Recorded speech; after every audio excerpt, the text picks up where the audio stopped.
Train the muscles, not the joints.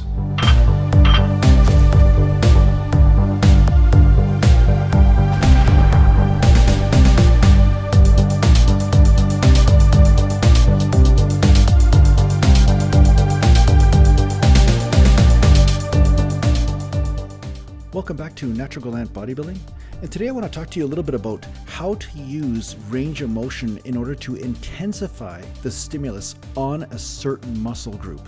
Because there is a myth out there that says full range no matter what around the joint is necessary for growth because it increases proprioception and nervous system development, all that kind of stuff. But the fact is that if you do full range for the joint, I want you to understand that that is different than full range for a particular muscle group. Okay, so when you understand that using a certain range to hit a certain muscle group and you kill that muscle group, you absolutely totally annihilate it because you don't give it any option of transferring that stress to any other group of muscles. It is a form of intensity that increases the gains of that muscle. Okay, so there is a lot of misconception going on out there that full range automatically hits everything. It's like a shotgun approach to lifting. It automatically hits all the muscles just as intensely to do full range of motion. But I've seen some people do full range around the joint and actually give the muscles a rest that they wish to hit.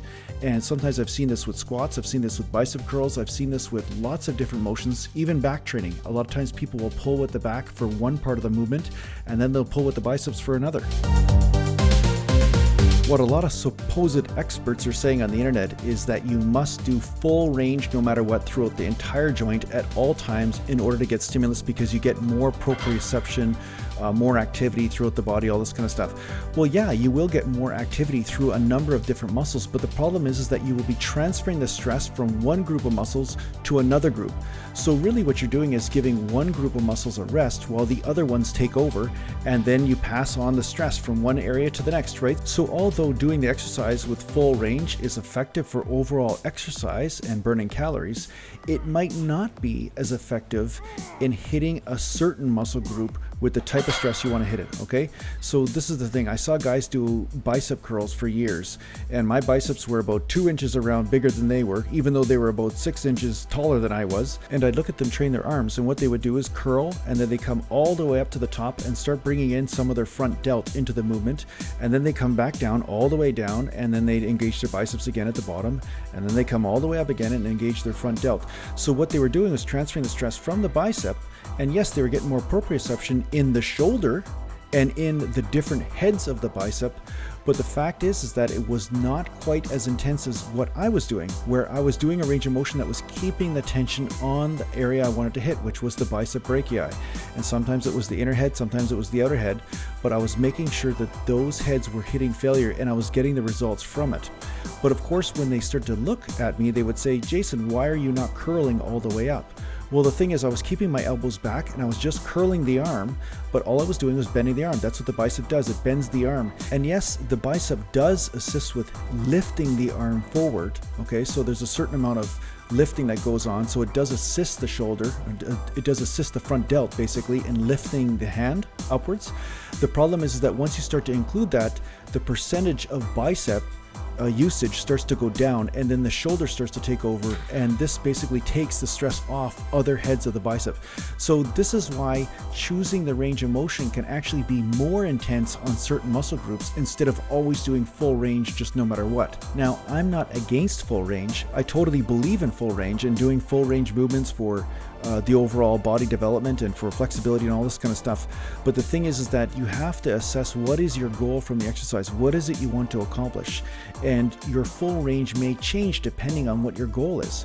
A full range for the bicep brachii is different than a full range for the entire shoulder and elbow joint. You see, so there are a number of different muscles that cross those joints. But the thing is, if you start to include all of them, you will be transferring stress from one to the other and then from one to the other. And that's not necessarily going to be quite as intense as hitting a muscle group in its particular range. Okay, so there's a difference.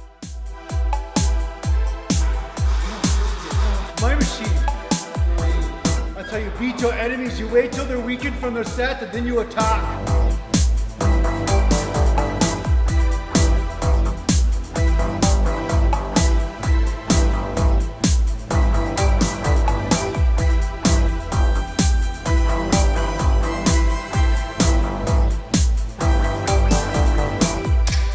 So basically the purpose of this video is to talk about the myth that's going around that absolute full range around the joint is the only way to get results, and you're actually shortchanging yourself by not doing full range at all times.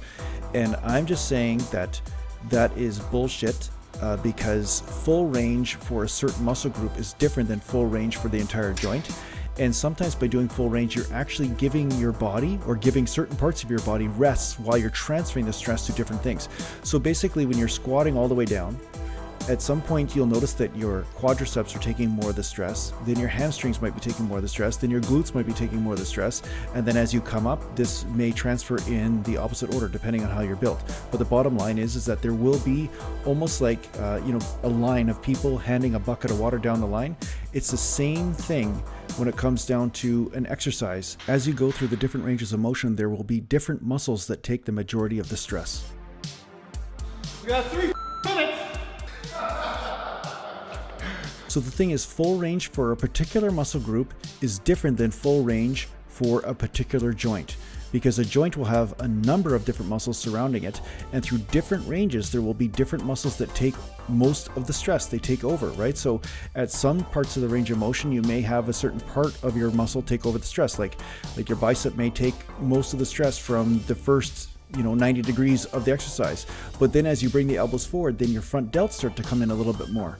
Now the thing is that you have to decide what range is really helping you hit the muscles to the highest degree that you want to hit.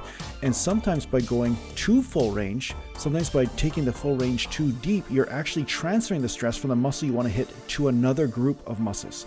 Okay, so that's really what I'm trying to say, is that full range is all relative. It just depends on what you mean by full range. Full range for the joint is definitely different than full range for a particular muscle group. So I hope this gives you a better understanding of how to use range of motion in your training. And thanks a lot for watching, and take care for now. And share my stuff.